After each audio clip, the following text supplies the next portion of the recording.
name is Lucy, a Kenyan from Kajiado County. I'm a trained Montessori teacher and a mother of 2 boys, that's Jimmy and Emmanuel. I'm a breast cancer survivor for 8 good years, and this is my story. In 2014 March, I actually felt a lump on my right breast, and I went to the nearby hospital. I didn't actually go immediately, but after some time I went to the doctor in the nearby hospital in Gashie, Kiambu, that is Kiambu County. That is the place I used to reside at that time. After some consultations with the doctor, he referred me to Kenyatta National Hospital for further tests. I didn't go to Kenyatta, I went to a different hospital, and the lump was actually removed and tested. And on 14th of March, the results were out. And actually, to my shock, the lump was cancerous. I was diagnosed with breast cancer called spindle cell sarcoma. That was stage 1. And I was supposed to undergo a mastectomy. That is the complete removal of the breast. I didn't take it lightly because losing a part of your body is not something so easy. So definitely I cried. I felt so bad about it, and I actually cried a lot. Actually, there were bad news. I had to share it with my parents and my family. Being a young woman at that time, I was actually still 28. I was just 28 years old, and losing a breast wasn't something that I would just take lightly. I remember crying a lot. I felt so bad, and I decided to also seek comfort from my parents. So I actually shared the bad news. I can't call them good news. So I shared the news with my parents, and they actually encouraged me a lot to trust in God who heals and to go for the treatment. And during that time, as they really talked to me, because I talked to my parents, I called them actually. They actually encouraged me so much. And I remember Daddy giving me a small, old book titled Faith Speaks. And I still have the book until today. And the book is written by T.L. Osborne. And that is that is how my faith journey began.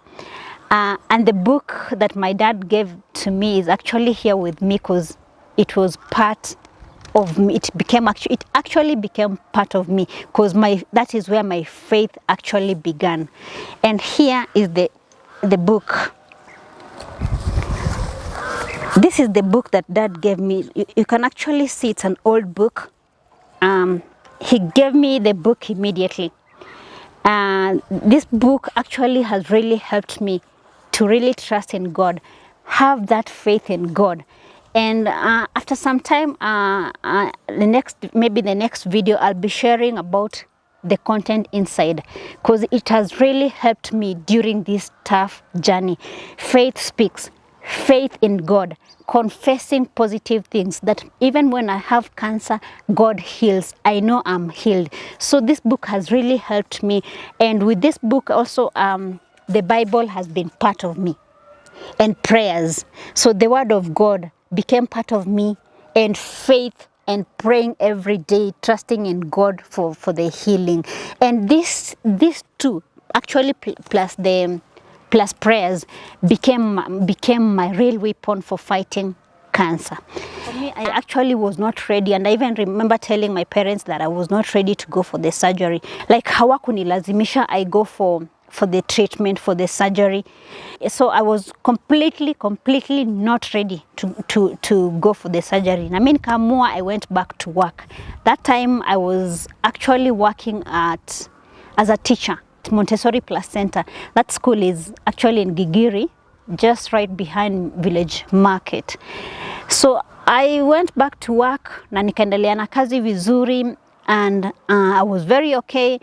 I never felt like I was sick. I even sikuwa na ile time ya kukaa chini ati nifikiria I have cancer. No. Nikabisa sikutaka hata kufikiria mambo I had cancer. No, hiyo nikawa ni kama nimesahau. But later in May, I think it was towards the end of May, I felt another lump the very same place. But this time this lump was so painful, especially when it was ile time kuna baridi, when it's cold. In the morning nikiingia shower, nikitoka, I would feel so much pain. In the evenings kukiwa tuna baridi kidogo, I would feel so much pain.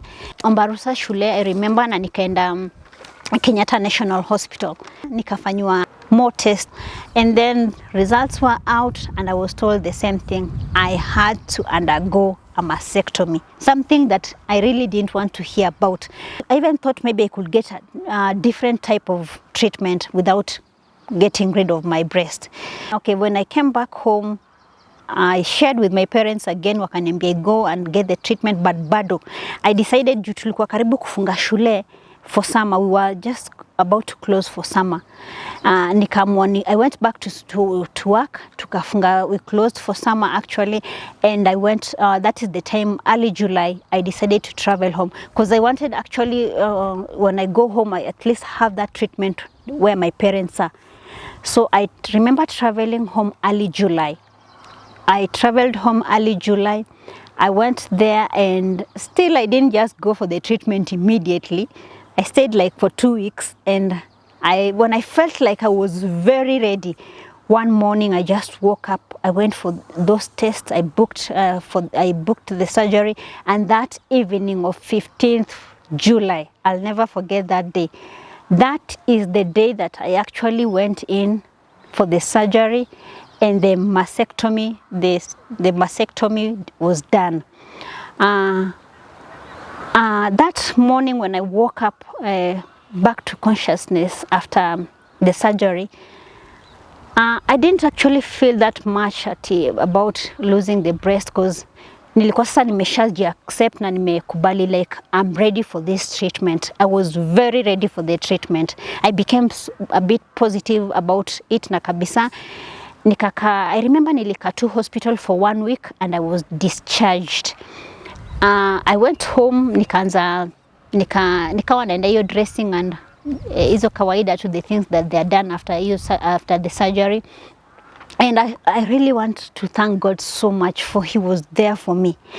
Like, and also my parents, my parents, my sisters, my entire family, they were actually there fully for me.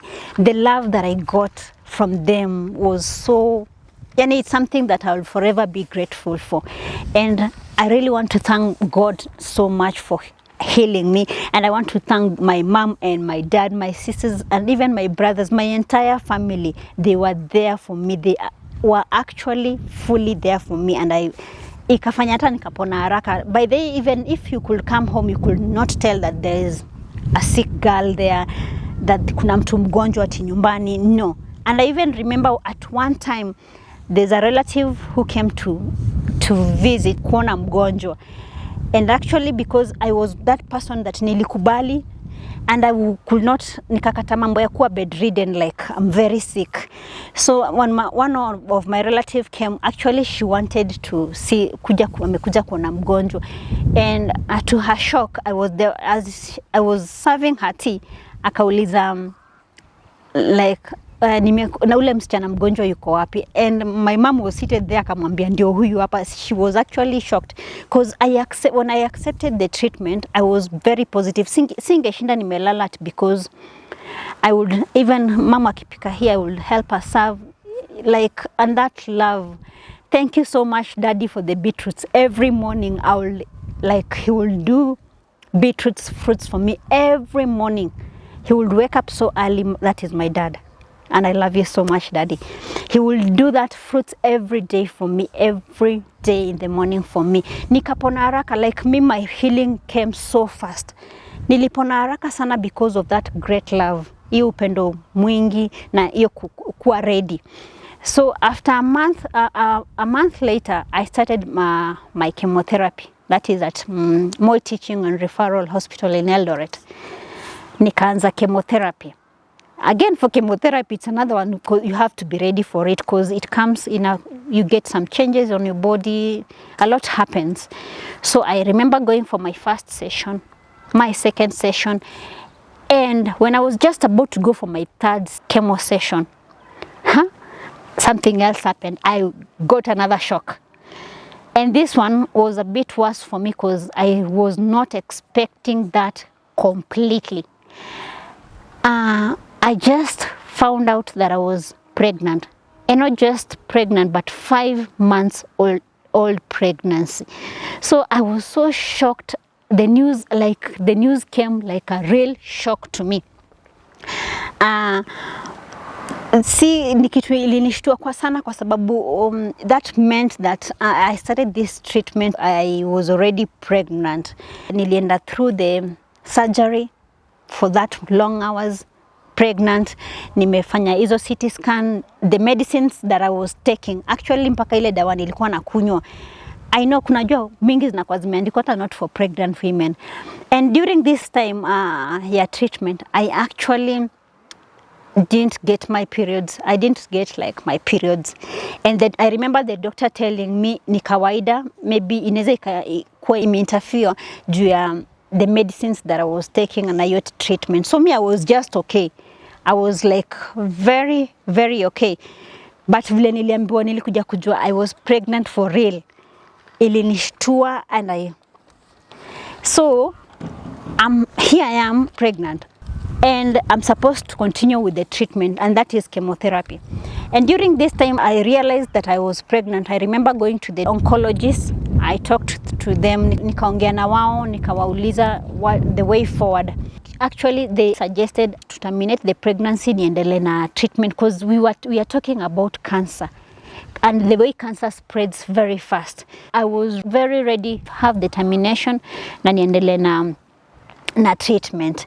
But here my parents came in, and my parents wakakata kabisa, wakasema no termination. And I remember asking my mom, this is cancer and you don't want me to have the termination, so which one weighs heavier? And to explain kidogo, because mimi I come from familia pastor, and my parents are very, very prayerful people. Very. My mom, watu ambao yani kwa kuomba. My mom is that prayerful, a prayer warrior actually. And she told me, the reason as to why tunasema usi have that termination, mimi there's a time God spoke to me severally, not once, not twice, not thrice, severally about kuna mtoto atazaliwa. It was just that simple. And at some point actually I didn't understand her because we are talking about cancer, and my mom had a voice from God saying kuna mtoto atazaliwa. And I was like, now which option, what is this coming up?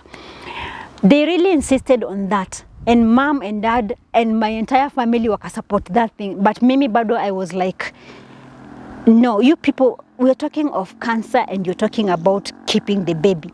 So to some extent, Mimi, I really disagreed with them, completely disagreed with them. And I even remember going with them to the doctor. Na nikaambia, tukapata a different doctor. Uyo daktari akasema, now it is up to her to decide. Akitaka, she can keep the pregnancy. Alafu, after the delivering, she can go back for the treatment. Ama she can terminate and continue with the treatment. Hey, my mom picked the first option. Na akaniambia twende home. I remember even on the way I didn't talk to her because I asked her, Mom, do you know we are talking about cancer? And Mom was telling me, do you know that the voice was from God? So I didn't know which ni gani nafaa nifuate. But juu familia mzima pia walikuwa wote wameamua like it is this way. Lucy, just follow what God says.